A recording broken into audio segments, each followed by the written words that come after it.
Manakala di Kota Baru, lebih 2,700 mangsa banjir daripada hampir 1,000 keluarga berada di 19 PPS.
Malaysia sits near the equator, so we don't really have 4 seasons. Instead, we have monsoon seasons.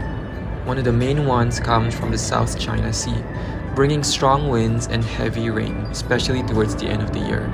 When the monsoon hits, the rain doesn't stop easily. It can go on for hours, sometimes days. All that water has to go somewhere. Rivers rise, drains overflow, and low-lying areas start flooding. For many Malaysians, floods aren't a surprise anymore. They happen almost every year.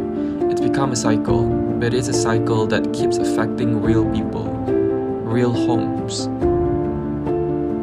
And these are their stories.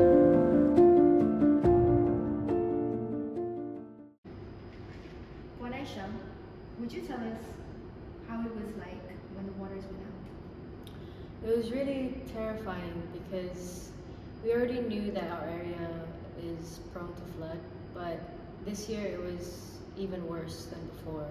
From day one of the flood coming in, it was on knee level, but then the next day it was already on the waist. So we didn't have enough time to pack our stuff and get everything that we need. There were some documents that were still left behind that we're not even sure how to obtain.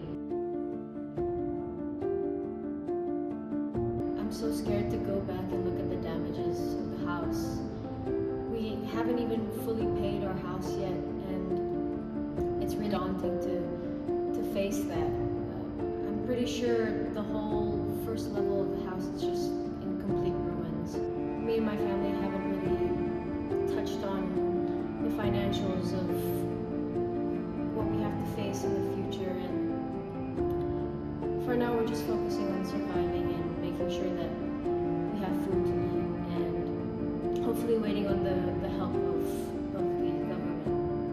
I always see other people who are affected by disasters like this, and now it has happened to me in such a drastic way, and it really hurts me. I never thought that something like this would ever happen to me.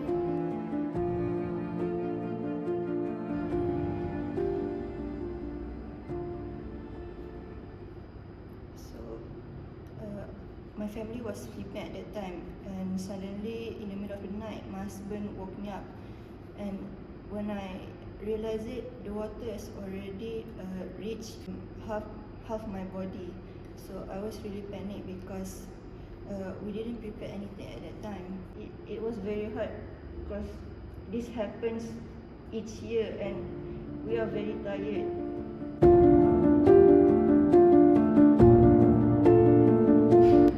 If you were to be able to tell the government about how you really feel about this devastating consequence of the flood, what would you tell them? What do you wish that they knew about the victim stories?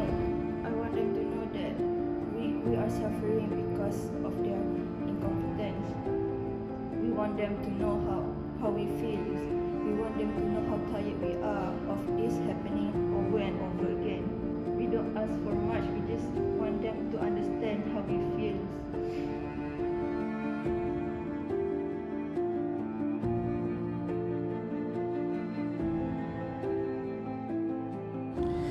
They said flooding in their areas isn't new.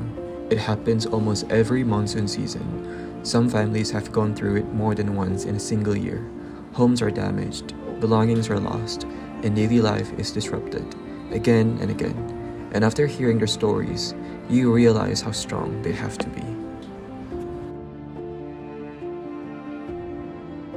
Okay, attention everyone. I need you guys to be calm, and I know we're in a dire situation right now, but trust me, we will ensure that you will. Every time floods happen, we're told that the leaders on the ground are doing their best. And maybe they are. Meetings are held, statements are made, aid is announced.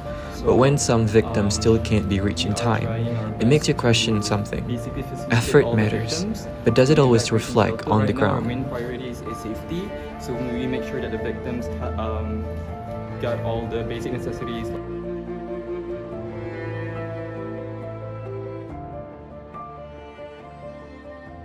My name is Zaiti. I'm the operations manager of Flood Focus MY. What we do is we are the activist body specific for the cases of flash floods, urban flash floods. So the monsoons come in from the east coast, but then we often overlook about the aftermath, especially the aftermath on the urban areas.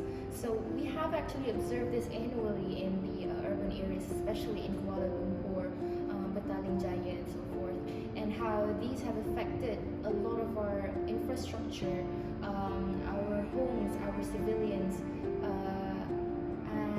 and we also in that sense overlook what the root causes are. We have these ideas of that, oh, it happens yearly because it's seasonal, because it's natural. But I have to assert that what we're trying, the awareness that we're trying to uplift from the view of Flood Focus MY is that these flash floods are not natural, these are man-made. They do come yearly, but there are ways to curb, there are ways to mitigate. And for a city as urban, as developed as Kuala Lumpur, why don't we have the infrastructure and the resources to help our civilians from the flash flood itself?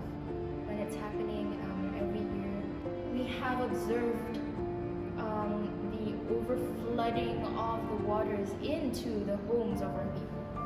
And what has this done to our people, and what have we done to help them is the voice that I'm trying to uplift. Takut tak lepas.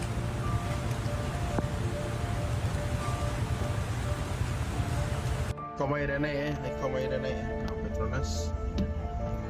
Ni kau air dah naik. Hati-hati hati-hati.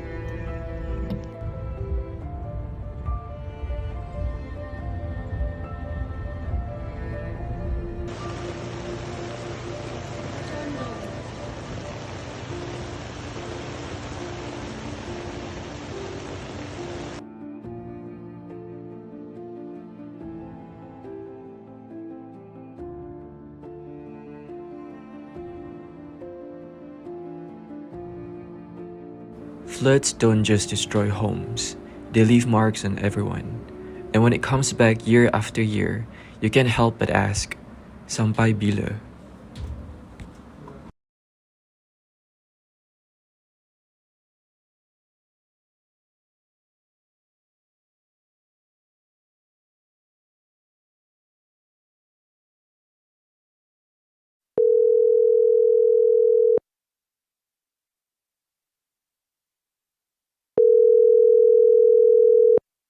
Ya, kami dari Flood Focus. Apa yang kami boleh bantu?